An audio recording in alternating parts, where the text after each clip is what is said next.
Brian Stelter's making headlines this week for the usual, humiliating himself again, this time by bringing former New York Times writer Bari Weiss onto his Sunday morning show. She famously quit the New York Times to write for Substack, the subscription-only newsletter service, because the New York Times is too woke and she just couldn't take it anymore. And so little Brian made the mistake of asking her about her latest newsletter. You're right. There are tens of millions of Americans who aren't on the hard left or the hard right who feel the world has gone mad. So in what ways has the world gone mad? Well, when you have the chief reporter on the beat of COVID for the New York Times talking about how questioning or pursuing the question of the lab leak is racist, the world has gone mad. When you're not able to say out loud and in public that there are differences between men and women, the world has gone mad. When we're not allowed to acknowledge that rioting is rioting and it is bad, and that silence is not violence, but violence is violence, the world has gone mad. When we're not able to say that Hunter Biden's laptop is a story worth pursuing, the world has gone mad. When, in the name of progress, young school children, as young as kindergarten, are being separated in public schools because of their race, and that is called progress rather than segregation, the world has gone mad. That was great, but don't think that Bari Weiss is some hero. She actually believes that the Bible is anti-Semitic. She made this very clear during her appearance on Bill Maher, but she did provide us with some quality entertainment by humiliating little Brian, although it's not that difficult. And as you know, it's a trend that I started, and of course, now everyone's doing it. U.S. airlines are now considering weight limits for passengers. In other news, Brian Stelter, I hope you like trains. Part of the reason I enjoy mocking him so much is because I'm a media analyst. In case you didn't know, I have a bachelor's degree in communication from California State University, and he is CNN's media analyst. And a media analyst is different than a reporter. Instead of just reporting on stories, we sort of analyze why certain stories are actually produced, go viral, the effects of media on the culture, etc. And he is giving people in my trade a bad name. For example, he completely ignored, or as us real media analysts would say, lied by omission by pretending that one of the biggest stories in the latest news cycle just didn't happen. And that would be when Joe Rogan completely destroyed Sanjay Gupta, CNN's senior medical correspondent, who made the mistake of appearing on Joe Rogan's podcast, where there are no commercial breaks and no mysterious satellite feeds that get dropped when things get uncomfortable. Sanjay Gupta just sat there cowering, just trying to change the subject and playing dumb. And here's just a small sample of CNN's lies that got Joe so upset. CNN is saying I'm taking horse dewormer. Rogan telling his 13 million Instagram followers that he was treated with several drugs, and he included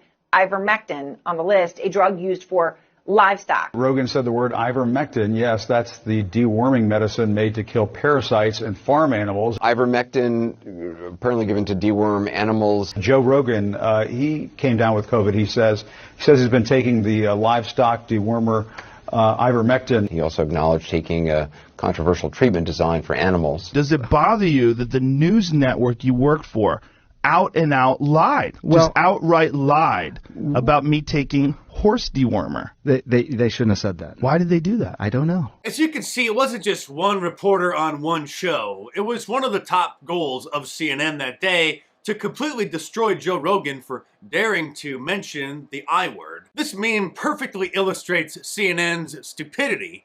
I've been drinking lots of water. Joe Rogan promotes ingesting liquid commonly used as engine coolant. So it's no surprise that this potato head is having the lowest ratings ever. In fact, CNN is having a hard time getting even 1 million viewers on any of their shows, even the ones on primetime during the week. And I can't imagine why. It was not peaceful. It was a bloody attack on the U.S. Capitol, on our democracy itself. That's why what happened on January 6th, with the January 6th committee, and what they're doing right now is so important for every single American. Pay attention, people. This is no joke. By the way, I didn't add that as a sound effect. He really did pound on the desk because he's upset that, well, people are tuning out after they've complained about January 6th literally every single night for the last almost 10 months. I'm sure that Pfizer will continue to sponsor the network despite how low the ratings go because, well, they sponsor every corporate television show. Good Morning America is brought to you by Pfizer. CBS Health Watch sponsored by Pfizer. Anderson Cooper 360. Brought to you by Pfizer. ABC News Nightline. Brought to you by Pfizer. Making a difference. Brought to you by Pfizer. CNN Tonight. Brought to you by Pfizer. Early Start. Brought to you by Pfizer. Friday Night on Aaron Burnett Out Front. Brought to you by Pfizer. This week with George Stephanopoulos is brought to you by Pfizer. Brought to you by Pfizer. Today's countdown to the royal wedding is brought to you by Pfizer. And now CBS Sports Update brought to you by Pfizer. Make the press. Data download. Brought to you by Pfizer. This portion of CBS This Morning sponsored by Pfizer. Meanwhile, over at Fox News, Tucker Carlson continues to expose the anti-white agenda and the New World Order to the millions of viewers who tune in every night. While Sean Hannity regularly interviews Lindsey Graham, and last night had Meghan McCain on, John McCain's fat and annoying neocon daughter, to recount her experience working on The View, which she details in her new memoir. And speaking of people who won't stop complaining, there's a group of Netflix employees who are planning on walking off the job today to protest Dave Chappelle's special because it hasn't been banned.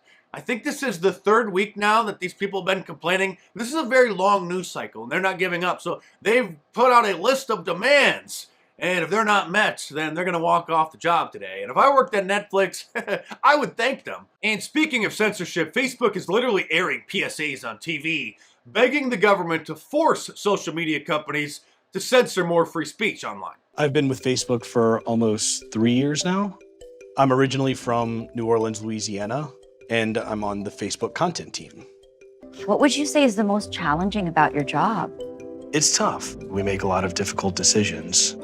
We work in the spectrum of freedom of expression versus content moderation and constantly trying to figure out where on that spectrum we should land. I don't know if that is right to have a private corporation like Facebook dictating what those boundaries are. And I think that with the right adjustments made to Section 230 and improved regulation, Facebook and the broader industry can receive better guidance in where on that spectrum we should be.